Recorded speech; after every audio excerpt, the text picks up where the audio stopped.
Hi everybody, Ali Akbarian, your resident road safety expert, back again with another Q&A from Mobility Engineering. Thank you very much for sending in those questions and keep them coming in. And as I always say, please hit that trusty subscribe button that looks like this pillow down there somewhere. We'd love your support to get to that 1,000 subscribers, so please help us with that. Hit that button and we'll get a new pillow and something more fun next time. Okay, so today's question, let's get into it. Today's question is all around baby seats and child restraints, in particular ISOFIX. So I have my demonstrator vehicle here where I'm going to demonstrate the ISOFIX, but we'll get into the question and we'll show you little bits and pieces around that. So the question is, how tight does my ISOFIX restraint need to be? And there was a little sort of added bit that I got it fitted, or I fitted it myself, and it just felt like it was a little bit loose and there was a bit of movement, so I think it's unsafe. And there's also been another person that's inquired that said, oh, I went to my local professional fitter and they told me, oh, I don't trust ISOFIX because it's not tight and I can make it tighter with the seatbelt, so I think it's not safe. So I want to, I guess, address those requirements and inquiries. So first of all, I think it's not safe is untrue. ISOFIX is very safe. It's been crash tested, and in Australia we're talking extreme vigorous crash testing. We have the highest safety standards on seats in Australia, in the world, on child car seats, and I can assure you that any child car seat that you buy off the shelf here has been through the ringer in terms of testing and compliance and safety. So you're not really going to have any safety issues with any Australian standards compliant seats because of the process you have to get for Australian standards. So you can have a little bit of baseline assurance around that. Now let's have a look at what we're dealing with in the car. Quick little explanation of the ISOFIX. So come quickly into the car. The ISOFIX is a lower anchorage system. That is some metal bars that's in the lower lumbar support area where basically your hip joint or your butt would be on the car. So there is often a flap or some sort of doorway, or it could be in between there, that you need to find the metal bar. In this case, it's pretty easy. We've got a little photo there that shows kind of a baby on a baby seat, so that's a pretty good indicator. And there's a zipper. So I could take a guess. And if you're ever unsure, you can always check your owner's manual, and I'll look in there, and there we go. We've got a little black bar there, right? So I'll open the same one on the other one, and that will be exactly the same situation there, right? So I've got my situation of what I need to connect to and my setup, and now all I need to do is get my ISOFIX points out. So as a disclaimer, I am not going to connect the top tether strap in this video. You do have to connect the top tether strap for ISOFIX, but for the purpose of this video, I'm not going to do that because I want to focus only on the ISOFIX. But please be aware that you have to connect the top tether, right?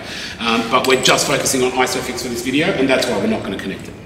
So first of all, this particular seat has a flexible ISOFIX system, which you can see over here. It's basically hidden away. It's a little strap that has what I like to call a little pincer on the end, and that's what hooks onto your metal bar, right? So I've undone that one, and I can undo this one.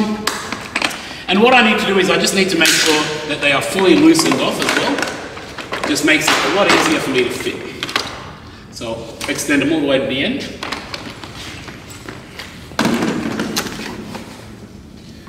We place our seat into the car. We already know where our ISOFIX is going to be. We already know where that is. So because you can't see it, I'm just going to quickly go and connect it on the other side, and then I'll show you how I connected it on this side.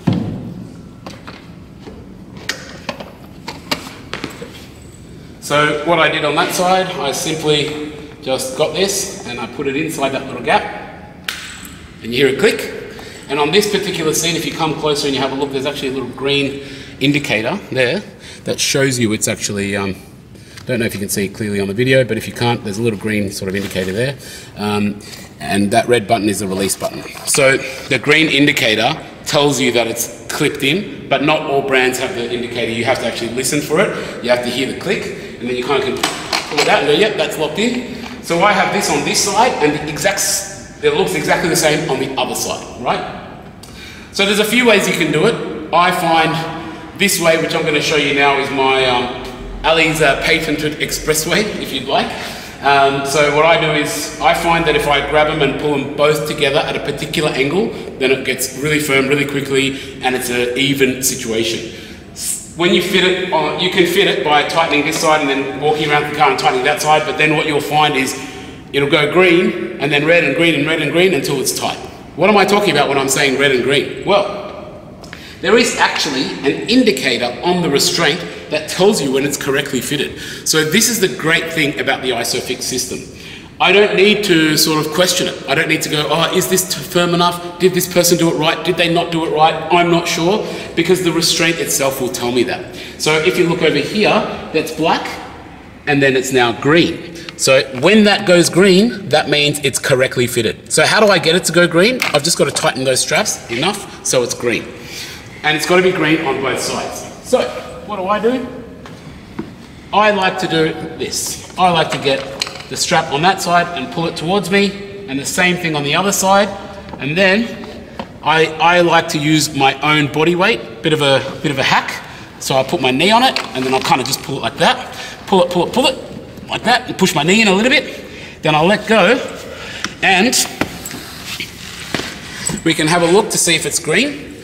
So we can see that that is green there, and what that green marker means is that it's correctly fitted, and it's got the correct amount of tension.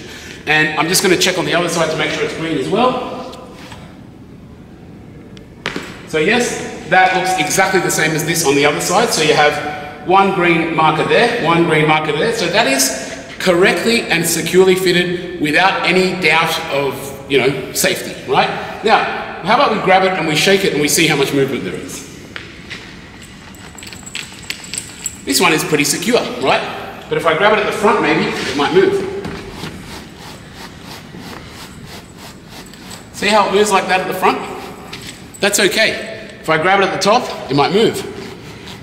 If it moves at the top, it's okay. I mean, this top tether is not connected, but top tethers don't put a lot of pressure anyway. So the point is that there is slight bits of movement in the seat, and it's okay, because it's showing me that it's green, and it's giving me the confirmation that it's correctly fitted and it's safe.